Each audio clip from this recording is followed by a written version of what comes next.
ভালো স্বামীর মধ্যে পাঁচটা চিহ্ন থাকে, পাঁচটা আলামত থাকে।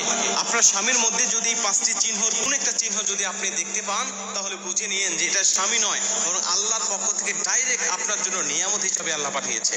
হীরার টুকরা যেন আপনার হাতে পেয়ে গেছেন, আপনি শুকরিয়া করবেন আল্লাহর দরবারে যে আল্লাহ, আপনি আমাকে যে নিয়ামতটা দিয়েছেন, আল্লাহ এই নিয়ামতের শুকরিয়া করছি, কখনো এই নিয়ামত আমার কাছ থেকে আপনি ছিনিয়ে নিয়েন না। আপনি দোয়া করবেন বেশি বেশি। দেখেন মিলান আপনার স্বামীর জীবনী আপনার স্বামীর সাথে এই পাঁচটা আলামত মেলে কিনা, পাঁচটা চিহ্ন মেলে কিনা। এক নম্বরে, আপনার ভালো স্বামী যিনি, উনি আপনি ভুল করলে আপনাকে বোঝানোর চেষ্টা করবে, আপনার শরীরে আঘাত করবে না, আপনাকে বারবার বোঝাবে।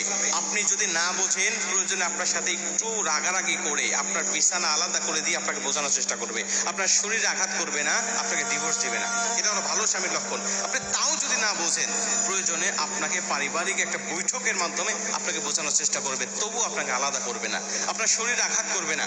আর যারা খারাপ স্বামী, ওরা কিছু মানে একটু থেকে আর একটু হলেই, পান থেকে চুল খুঁজলেই মুহূর্তের মধ্যেই তার শরীরে আঘাত করা শুরু করে দেয়, একেবারে জখম করে দেয়।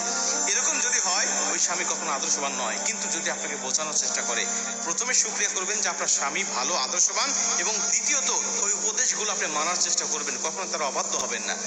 দুই নম্বরে, যেই স্বামী ঝগড়া হলেও স্ত্রীকে কটু কথা বলে কষ্ট দেয় না, ওই স্বামী 100% আদর্শ স্বামী।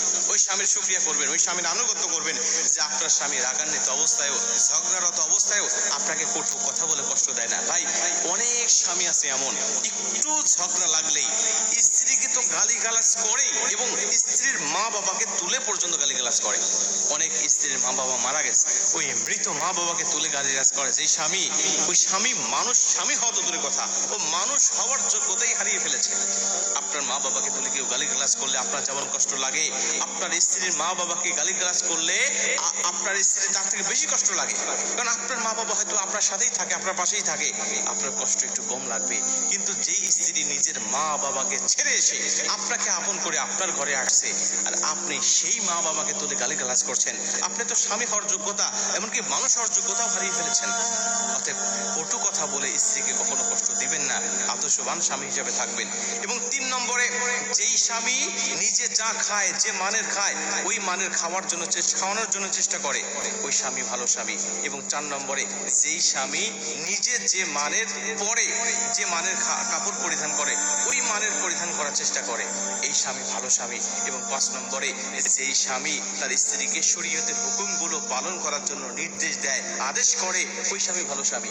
অনেক স্বামী আছে নিজে নামাজ পড়ে, স্ত্রীকে বলেই না, নিজে ভালো থাকে, স্ত্রীকে ভালো করতে বলে না, নিজে ফজরের সময় উঠে মসজিদে যায়, স্ত্রীকে ডাক দেয় না, এই স্বামী আদর্শবান নয়। আর যেই স্বামী ফজরের সময় স্ত্রীকে ডাক দিয়ে তুলবে, নামাজ পড়াবে, প্রিয় মা, প্রিয় বোন, রাগ করবেন না, কষ্ট করবেন না, মনে নেবেন যে আল্লাহ পাকের নিয়ামত আপনার ঘরে আছে, আপনি সঙ্গে সঙ্গে উঠে নামাজটা আদায় করে ফেলবেন। এই 5টা গুণওয়ালা কোনো স্বামী যদি কারো জীবনের সাথে মিলে যায়, আল্লাহ